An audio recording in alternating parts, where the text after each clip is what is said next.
Baik, bismillahirrahmanirrahim. Assalamualaikum warahmatullahi wabarakatuh. Waalaikumsalam warahmatullahi wabarakatuh.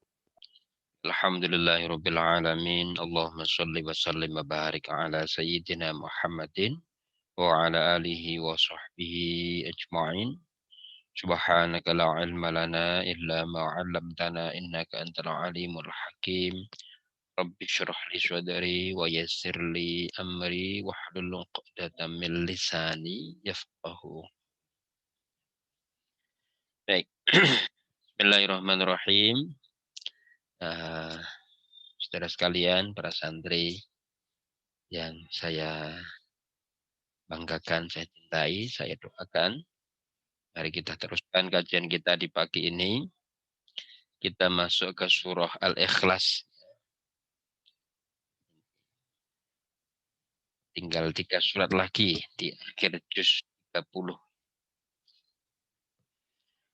Mari kita awali dengan bersama-sama kita baca suratul Fatihah. Semoga Allah senantiasa membuka pintu-pintu kebaikan bagi kita. Dan kita diperkenankan untuk mudah memasuki pintu kebaikan. Ila hadratin Nabi Mustafa sallallahu alaihi wasallam wa ala alihi wa azwajihi wa dhurriyyatihi wa sahabatihi ajma'in wa tabi'in wa tabi'a tabi'in wa syuhada'i wa salihin jami'al malaikatil muqarrabin lahumul fatihah. أعوذ بالله من الشيطان الرجيم بسم الله الرحمن الرحيم الحمد لله رب العالمين الرحمن الرحيم مالك يوم الدين إياك نعبد وإياك نستعين اهدنا الصراط المستقيم صراط الذين أنعمت عليهم غير المغضوب عليهم ولا الضالين ثم إلى جميع أساتذتنا ومشايخنا وصلي زين دهلا وأصوله وفروعه لهم الفاتحة. أعوذ بالله من الشيطان الرجيم بسم الله الرحمن الرحيم الحمد لله رب العالمين الرحمن الرحيم مالك يوم الدين إياك نعبد وإياك نستعين اهدنا الصراط المستقيم صراط الذين أنعمت عليهم غير المغضوب عليهم ولا الضالين آمين. Baik, bismillahirrahmanirrahim. Kita masuk ke surah Al-Ikhlas. A'udzu billahi minasyaitonir rajim. Bismillahirrahmanirrahim. Qul huwallahu ahad. Allahus samad. Lam yalid wa lam yulad wa lam yakul lahu kufuwan ahad. Qul huwallahu ahad. Katakanlah, dialah Allah, Tuhan yang Maha Esa. Allahus samad. Allah lah satu-satunya tempat bergantung. Lam yalid wa lam yulad. Ia tidak beranak dan tidak pula diperanak. Walam yakul lahu kufuwan ahad. Tiada sesuatu pun yang sepadan dengannya. 4 surat dari surah Al-Ikhlas. Ya. Kita baca pengantar dari surah ini ya ini. Ada riwayat yang menyebutkan bahwa surah ini menjawab pertanyaan kaum kafir dan musyrikin Mekah yang menanyakan tentang Allah yang disembah Muhammad dan pengikutnya. Seperti apa, dari apa dibuat, dan bagaimana bentuk rupanya. Nih, kita bayangkan tingkat kognitif dari masyarakat Arab waktu itu ya. Karena mereka biasa membayangkan Tuhan itu sebagai sesuatu yang nampak. Yang selama ini mereka menyembah Lata, Uzza, Manat yang ditempatkan di Ka'bah, sekitar Ka'bah itu. Ya, karena mereka biasa begitu. Ketika disebut Tuhan Muhammad itu berbeda. Itu pertanyaannya ya masih seputar dengan seperti yang terbayangkan oleh mereka. Jadi bingkai pertanyaan bingkai kognisinya itu ya sebatas dari apa yang mereka pahami.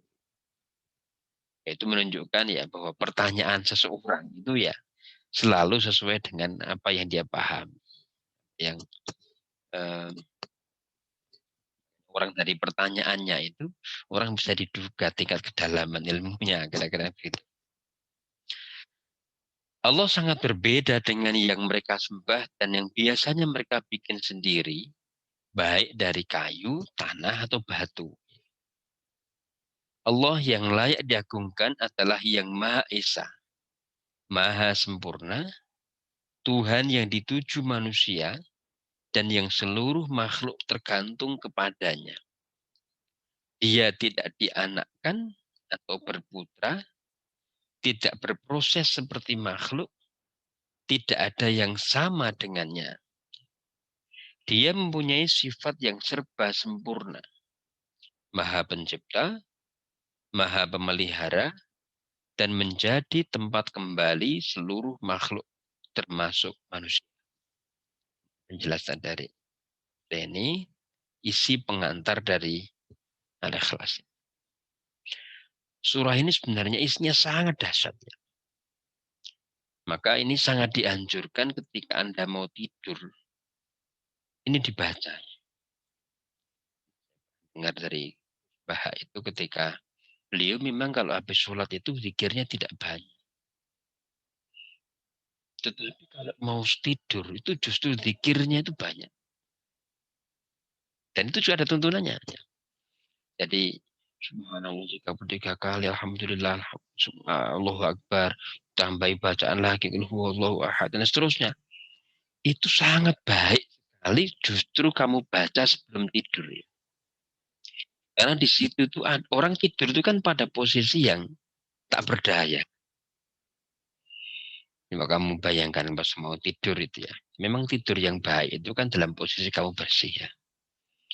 Awali sebelum tidur itu biasakan kamu ya berwudu. Ya mungkin ya dulu ya sikat dan seterusnya lah itu. Kemudian kamu berwudu, kemudian tidur. Dan kalau di Rasulullah tidur kan miring ya, miring ke kanannya, miring kanan. Kepala di sisi, kalau kita di utara supaya menghadap kiblat. Jadi wajah kita menghadap. Nah, kemudian ya, baca macam-macam. Maka orang tidur itu biasanya sangunya itu tasbih. Kalau ya, coba kamu ini, kamu apa? Kamu praktek tidur dalam posisi itu. Naqul huwallahu ahad. Tersapi di situ. Allah lah yang esa, yang menciptakan kamu tanpa ada bantuan siapapun. Ya kalau itu proses basariah karena kamu diadakan melalui perantara bapak ibu kamu ya. Allahus somad di situ Allah hitung. Itu merasakan betul juga saat mau tidur dirasakan betul. Siapa itu Allah? Itu kamu mengenal ketauhidan yang dalam itu justru luar biasa ketika kamu dalam posisi mau tidur. Maka ini ayat yang dianjurkan. Kalau saya guru saya dulu waktu di MTS itu, ini kamu baca Allahu Ahad tiga surat Al-Mu'awwidhatain ini ya. Qul huwallahu dan Al-Mu'awwidhatain. Qul a'udzu birabbil falaq, qul a'udzu birabbin nas. Itu bisa melindungi katanya. Pernah cerita guru saya dulu. Beliau mau tidur, dia baca surah Qul huwallahu ahad, Allahu samad. Kemudian qul a'udzu birabbil falaq. Itu tiga kali gitu. Jumlahnya. Uh, ada ada maling yang mau datang ke rumahnya. Maling tadi nggak jadi, itu gara-gara perasaan si maling tadi itu di rumah itu ada yang jaga. Nah, ya, yang begitu-begitu saya kira banyak ceritanya.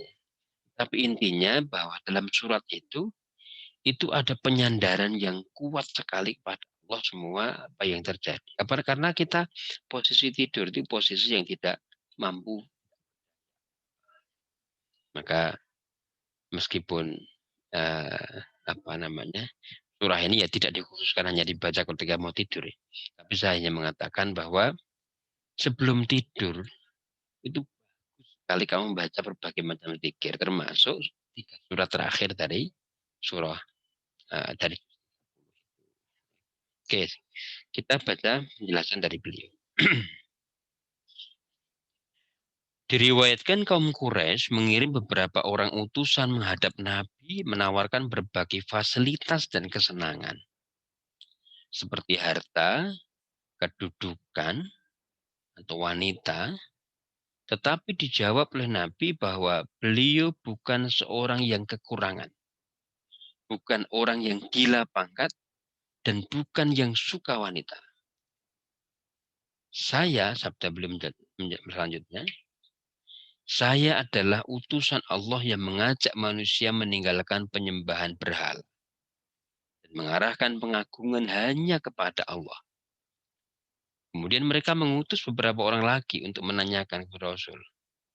Tanyakan kepada Muhammad, dari apa sesembahannya? Dibuat dari apa? Dari emas atau dari perak? Ya, lagi-lagi pertanyaan tadi.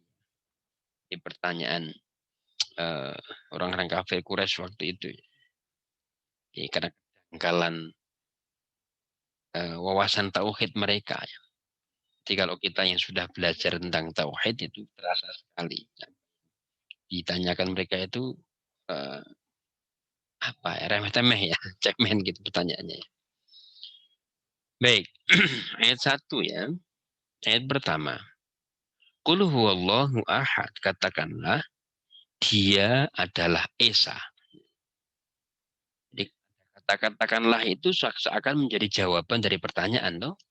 Jadi ada orang bertanya kepada Rasulullah, kemudian turunlah ayat yang memerintahkan, ayat ini dari Allah, kemudian memerintahkan kepada Rasulullah. Qul, dikatakanlah itu, mukhatabnya adalah Rasulullah.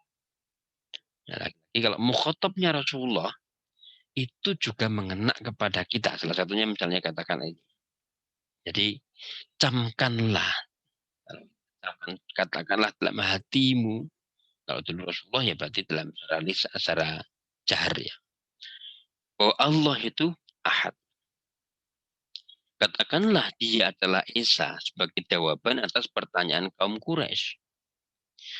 Abu As-Su'ud, seorang pakar tafsir dan tasawuf menulis dalam tafsirnya bahwa Al-Quran menempatkan kata huwa untuk ditujukan kepada Allah padahal belum disebut kata yang menunjukkan kepadanya. Untuk memberi kesan bahwa dia yang maha kuasa demikian mudah dikenal. Terasa dan sangat dekat kepada orang yang berhati jernih.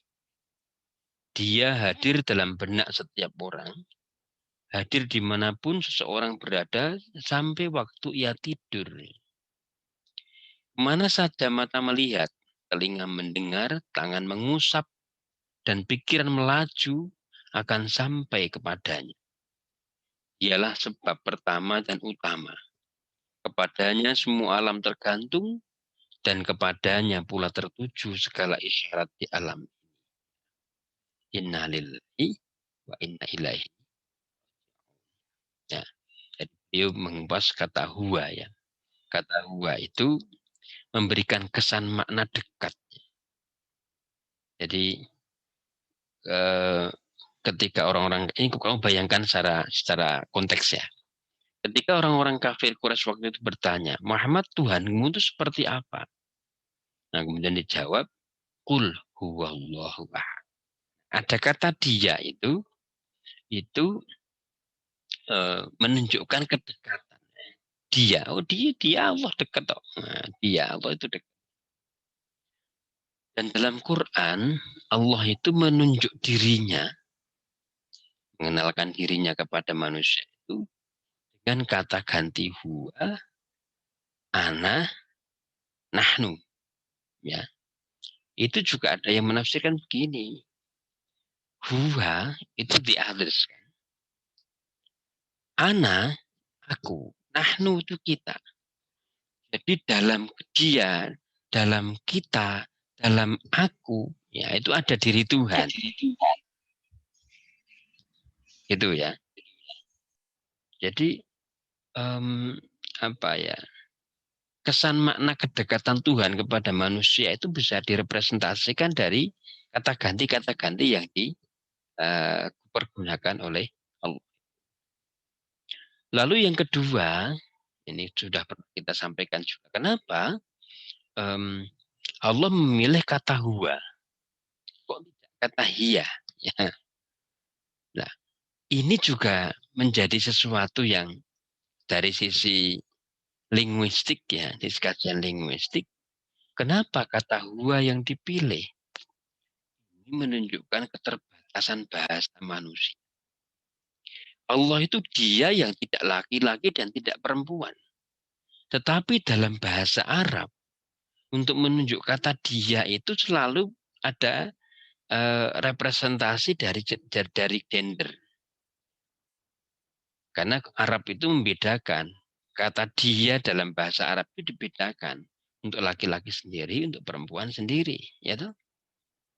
Kalau bahasa lain mungkin tidak. Kalau bahasa Jawa kan tidak ada. Indonesia juga tidak. Dia ya dia. Mau laki-laki mau perempuan ya sebutannya dia. Tetapi dalam bahasa Arab itu dibedakan. Menyebut dia itu bisa hiya, bisa huwa. Nah, lalu mau dipilih yang mana? Kan gitu ya. Mau dipilih yang mana? Nah, ini juga menunjukkan bahwa bahasa Quran itu ketika diturunkan dalam manusia, bahasa manusia itu kemudian ada penyempitan makna di situ. Ya, maka kita memahami bahasa Quran itu harus kontekstual, tidak bisa kita pahami secara tekstual. Beragama itu tidak bisa tekstual itu. Hanya dipahami secara kontekstual. Ya. Oke ya. Kata ahad yang diterjemahkan dengan kata esa terambil dari kata wahdat yang berarti kesatuan. Kata tersebut dapat dipakai sebagai nama dan juga tempat. Kata tersebut dapat dipakai sebagai nama dan juga dapat dipakai sebagai sifat. Dan bila dipakai sebagai sifat, maka hanya digunakan untuk Allah saja. Ya. Kata ahad hanya untuk sesuatu yang tidak menerima tambahan atau pengurangan, baik dalam benak apalagi dalam kenyataan. Karena itu, kata ini tidak masuk dalam rentetan bilangan. Ya. Berbeda dengan kata wahid yang dapat ditambah menjadi 2 atau 3 dan seterusnya. Ini beda. Jadi dalam bahasa Arab, kalau wahidun isnaini dan seterusnya. Tapi nggak ada ahad kan gitu ya. Ahad itu kan menunjukkan kesatuan yang bukan bilangan. Esa itu bisa sifat. Allah itu Maha Esa, sifatnya Esa. Jadi satu yang bukan satu yang 2 dikurangi 1. Juga bukan satu yang 1 dikali 1. Ya, bukan bilangan maksud saya begitu. Tapi ya Esa itu Allah itu ya Esa. Tidak membutuhkan siapapun. Ya.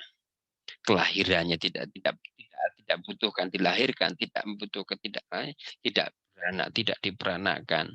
Dia tidak juga membutuhkan rekan untuk mengelola alam semesta ini dan seterusnya.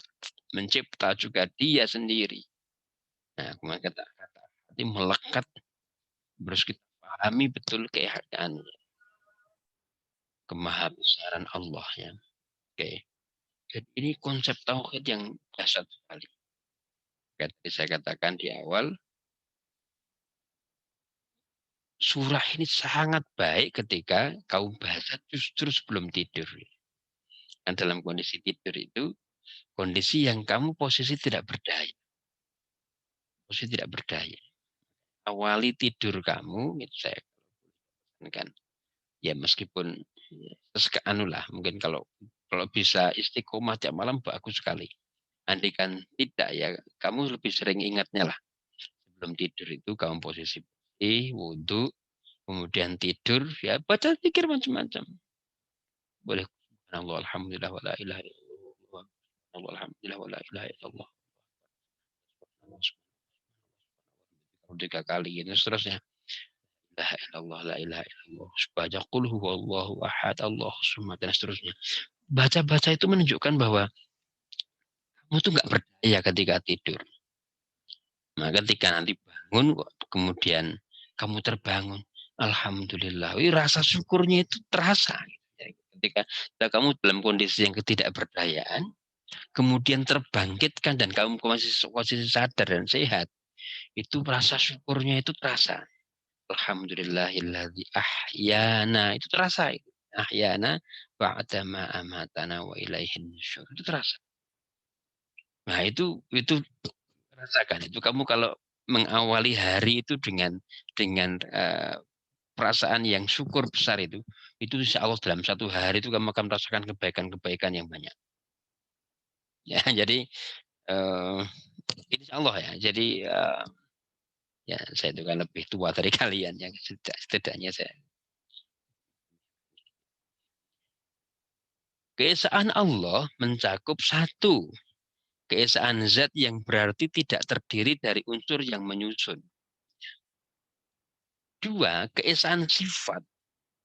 Sifat-sifat Allah merupakan sesuatu yang bulat.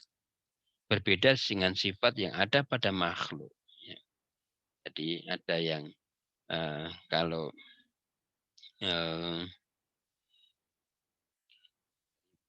saya katakan bahwa Allah ahadnya itu bukan 2 dikurangi 1.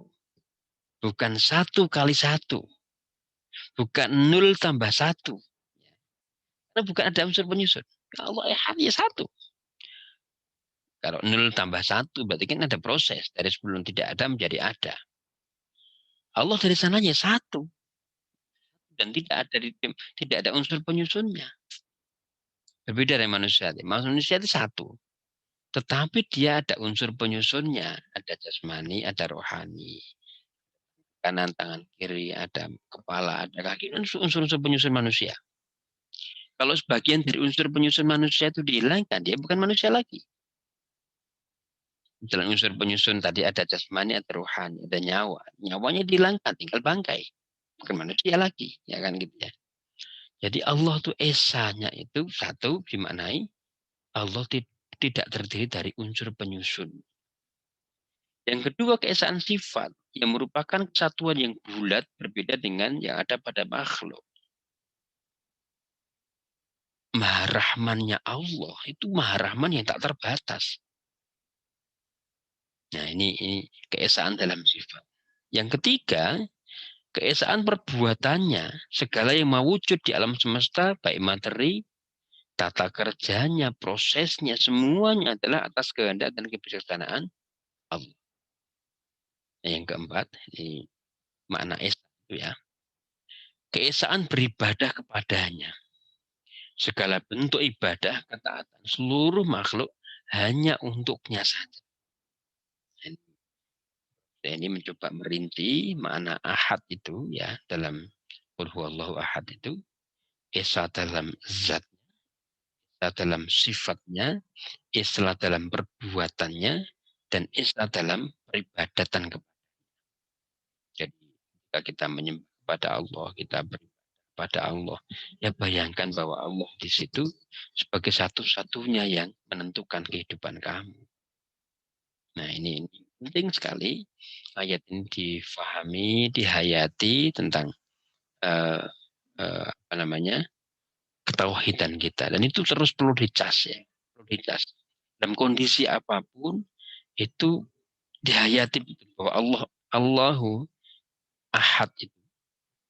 Belum lagi nanti yang di ayat kedua ya Allahu somad, masya Allah. Dan kalau kamu bisa menghayati itu insya Allah lah hidup kamu itu ya orang kalau tauhidnya baik itu la khaufun alaihim wa la hum yahzanun. Mudah itu. Innalladzina qalu rabbunallahu tsumma istaqam. Orang yang mengatakan Allah Tuhan, kamu Allah. Innalladzina qalu rabbunallahu Rabbuna Allah, Tuhan kami Allah. Kamu punya Allah. Tsumastaqamu, kemudian dia istiqomah dengan keagamaannya itu. Istiqomah itu ada dua macamnya. Al-istiqamatu fit tauhidi wal istiqamatu fil amali sholih. Itu insya Allah lah kamu hidup kamu itu yang jamin itu orang yang memiliki yang memiliki kehidupan. Di, dihayati betul surat-surat ayat ini yang pendek-pendek ini, tetapi semakin pendek Quran itu semakin dahsyat maknanya. Cuma hayati. Jadi ini beberapa hal yang perlu kita sampaikan sekalian. Mungkin besok kita teruskan lagi di ayat berikutnya ya. Sementara itu yang kita bahas di pagi ini, mudah-mudahan ini semakin menguatkan rasa ketuhanan kita dan sekaligus menguatkan rasa kehambaan. Saya kira itu yang kita bahas. Terima kasih semuanya. Semoga tetap sehat. Kita cukupkan ya. Kita akhiri dengan baca hamdalah dan alhamdulillahirabbil alamin. Subhanakallahumma wa bihamdika asyhadu an la ilaha illa anta astaghfiruka wa atubu ilaik. Assalamualaikum warahmatullahi wabarakatuh.